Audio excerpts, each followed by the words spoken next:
Today we will discuss law of demand. Law of demand का मतलब क्या है कि law of demand usually slopes downward, कि जो डिमांड कर्व है वो डाउनवर्ड स्लोपिंग होता है from left to right.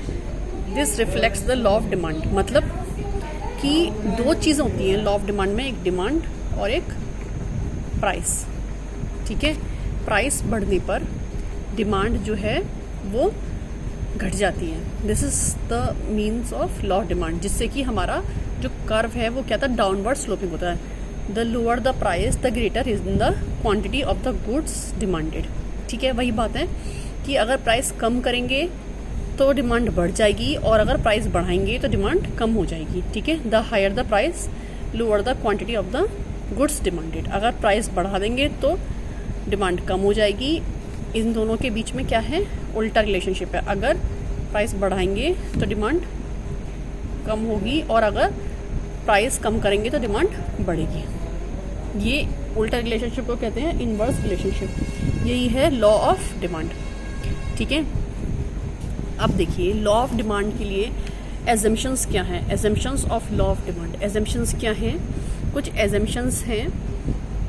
Assumption इस बेसिस पे है कि और अदर चीज़ें जो हैं वो कांस्टेंट हैं। पहले ये समझिए एजम्पशंस होती क्या हैं। एजम्पशंस का मतलब है कि हम कुछ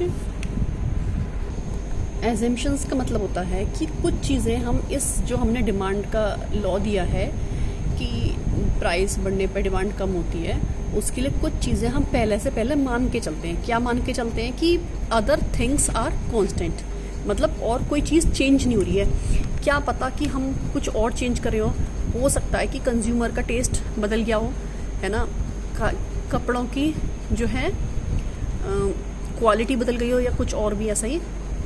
तो सपोज़ अगर हमने कोई कंज्यूमर का प्रोडक्ट है, टेक्सटाइल का ले लेते हैं। टेक्सटाइल में तो अगर हम प्राइस कम कर दें और लोगों की टेस्ट भी बदल जाए, हाई प्राइस पे ही लेने लगे, तो भी ये लॉ ऑफ डिमांड वर्क नहीं करेगा। तो कुछ चीज़ें ऐसी हैं हम जो मान के चल रहे हैं कि जब प्राइस बढ़ने पर डिमांड कम होती है तो उसका क्या मतलब है, वो कब हो सकता है, जब हमारी और चीज़ें जो हैं कांस्टेंट रहें।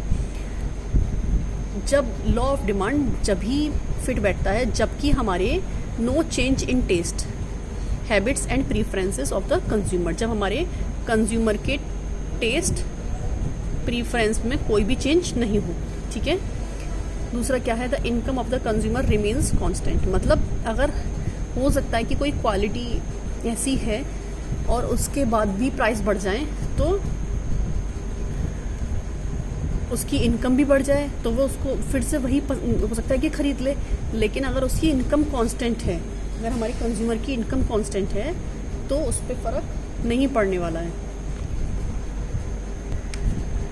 नेक्स्ट क्या है,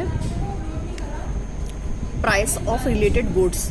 जो उससे रिलेटेड गुड्स है, जैसे कि टी एंड कॉफ़ी की हम बात करते हैं। अगर हम चाय के प्राइस को अगर बढ़ा देते हैं और कॉफ़ी के प्राइस पे कोई भी इफेक्ट नहीं पड़े तो हम सिर्फ टी की ही डिमांड देखेंगे।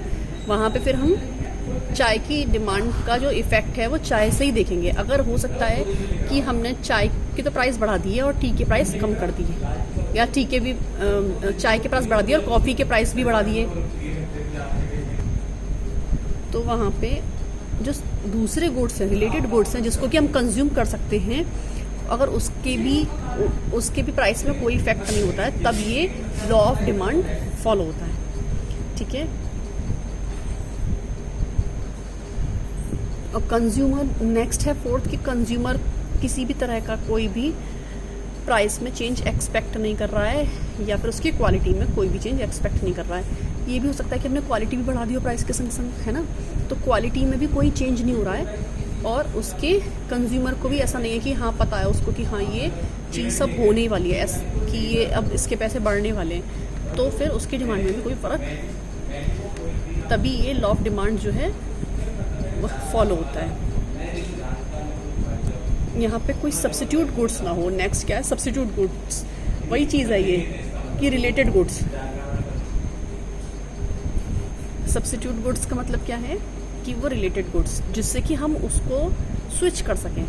ठीक है, वही चीज़ है कि अगर आपको भूख लग रही है तो आपके पास दो ऑप्शन है। क्या? आपके पास दो ऑप्शन है कि आप एप्पल खा लो या आप मैंगो खा लो, ठीक है। और दोनों के प्राइस, अगर आप उसको एक के प्राइस बढ़ जाए तो दूसरे का सब्स्टिट्यूट जो गुड्स हैं, दूसरे गुड्स से आप उसको सब्स्टिट्यूट नहीं कर रहे हैं, तभी ये लॉ ऑफ डिमांड होल्ड करेगा। लॉ ऑफ डिमांड सीधा सीधा इतनी सी बात है कि अगर किसी भी प्रोडक्ट के प्राइस बढ़ जाते हैं तो उसकी डिमांड कम हो जाती है, when all other factors are remain constant. और वो अदर फैक्टर्स क्या हैं, मैं दोबारा से आपको बता रही हूँ। Taste, preference and habits of the consumer, ठीक है। नेक्स्ट क्या था? इनकम ऑफ द कंज्यूमर, ठीक है। और सब्स्टिट्यूट गुड्स वगैरह। सब्स्टिट्यूट गुड्स का मतलब क्या है कि रिलेटेड गुड्स जो कि उससे स्विच किए जा सकें, उसका कोई भी इफेक्ट यहाँ पे नहीं पड़ रहा हो सब्स्टिट्यूट गुड्स का, ठीक है। और प्रोडक्ट की क्वालिटी में भी कोई फ़र्क नहीं पड़ रहा हो, ठीक है। तो ये हो गया आपका assumptions of law of demand. अब हम आगे चलते हैं, exceptions of law of demand. Law of demand की क्या एक्सेप्शंस है? एक्सेप्शंस का मतलब होता है अपवाद। देखिए, एजम्पशन का मतलब होता है कि हम ये मान के चल रहे हैं, जब हमने ये रूल लिया तो हमने ये मान के चला कि ये चीज़ ऐसी है, ठीक है। एक्सेप्शंस का मतलब होता है अपवाद। अपवाद में क्या होता है कि अपवाद मतलब इन चीज़ों पे लॉ ऑफ डिमांड जो है इम्प्लाई नहीं होता है। मतलब कुछ प्रोडक्ट्स ऐसे होते हैं जिस पे कि लॉ ऑफ डिमांड जो है फिट नहीं बैठता है।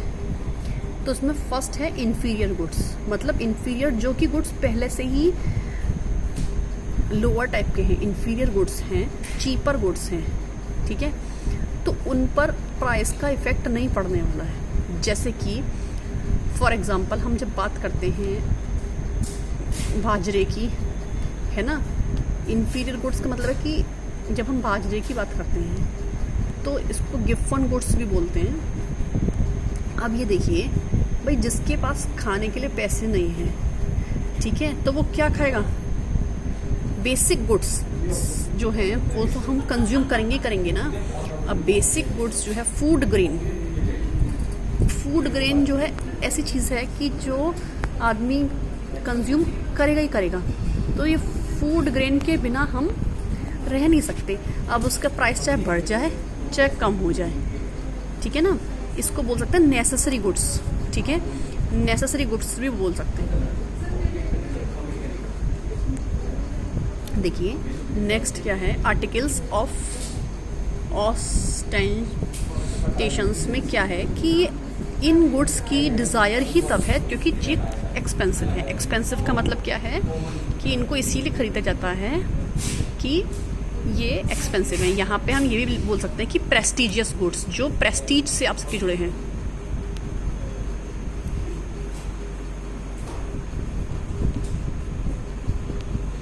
जैसे आप कार खरीदेंगे तो आप क्या खरीदना चाहते हैं? बड़ी कार खरीदना चाहते हैं। कौन सी कार खरीदें? महंगी कार खरीदना चाहते हैं, है ना, ऑडी खरीदना चाहते हैं। अब अगर वो इसलिए थोड़ा ना खरीदना चाहते कि क्योंकि उसकी प्राइस कम है, बल्कि वो इसलिए खरीदना चाहते हैं क्योंकि उसकी प्राइस ज़्यादा है, क्योंकि आप उसको दिखावे के लिए खरीदना चाहते हो, अपने स्टेटस सिंबल के लिए खरीदना चाहते हो, ठीक है ना। तो प्रेस्टिजियस गुड्स जो होते हैं उसका मतलब क्या होगा कि आप एक्सपेंसिव गुड्स हैं, उनको आप अपने खुद शो ऑफ के लिए खरीदना चाहते हो।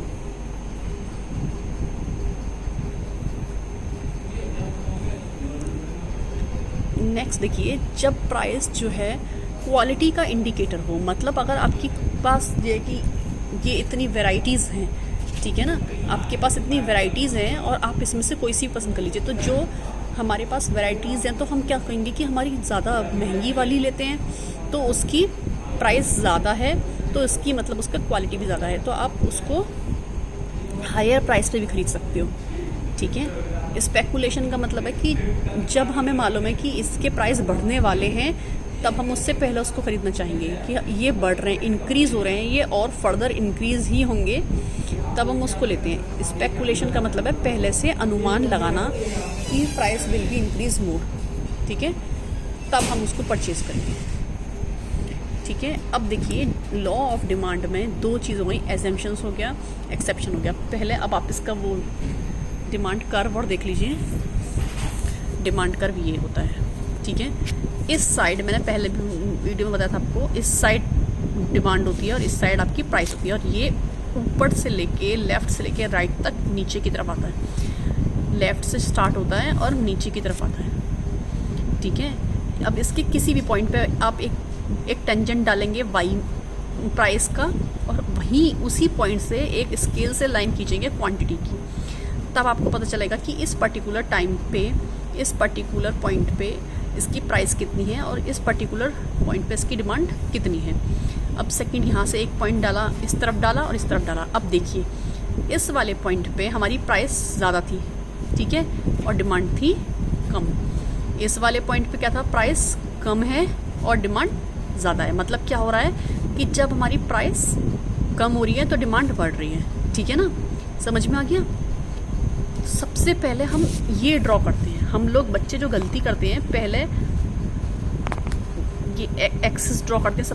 सबसे पहले एक्सिस ड्रॉ करिए।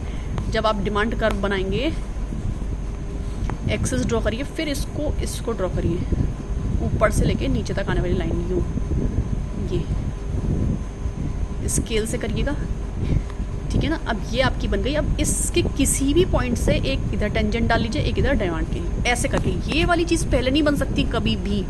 बहुत से बच्चे जो हैं ये पहले बनाते हैं, ये पहले नहीं बन सकती। पहले आप एक्स एक्सिस वाई एक्सिस बनाइए, फिर उसको आप ऊपर से लेफ़्ट टू राइट लाइए उसको, और जो है डाउनवर्ड स्लोपिंग दिखाइए, ठीक है। अब इस पर आप कितने भी पॉइंट्स डाल लीजिए, इस वाले कर्व पे, डिमांड कर्व पे कितने भी पॉइंट्स डाल लीजिए, तो वहाँ पे आपको ऐसा दिख जाएगा, ठीक है। नहीं क्लियर हो तो फिर बताना मुझे, मैं और नेक्स्ट टाइम में और क्लियर कर दूँगी। तो ये कुछ नहीं है, ये वाले जो डॉट्स हैं ये कुछ नहीं है, यहाँ पे सिर्फ इतना है डिमांड कर्व, ठीक है ना। वो उसको एक्सप्लेनेशन के लिए शो कर रखा है। This is the demand curve, ये डिमांड कर्व है, ठीक है। बात समझ में आ गई, ये डिमांड कर्व है बस।